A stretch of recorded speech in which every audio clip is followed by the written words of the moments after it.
dhibta iyo cadaawaha xamargooni uma helin waa sadacdo qoranoo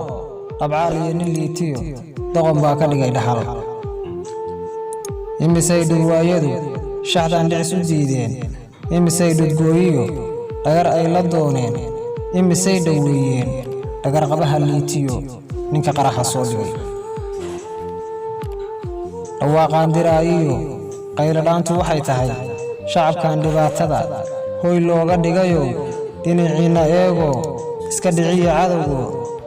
ciidankiina dhiifoon soo dhabar istaago ku dhaqaaqa meeshay dhufaysyada u jooga dhugta qaraxa yeedhiyo dhegihiinnu yay maqal dhaawacii shalaytiyo dhimashadii xasuusnow dhabbahaad maraysaan ha ka noqonin weligiin guushaa dhawaysay dowlad shacabka dhowrto dhaartay mareen iyo dhismahoodii muuqdaa dhiiragelin u baahane inta dhabar adeegtaan al-shabaabka dhiciska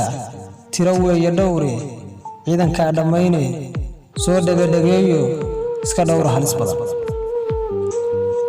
dhanka kalena geeshkow dhulka cadowgu joogo laga dhigo asbaabaha lagu dhibaayo qarankii ku sifeeya dhowr beri dhambalkaa diraya dhacdadiisu tahay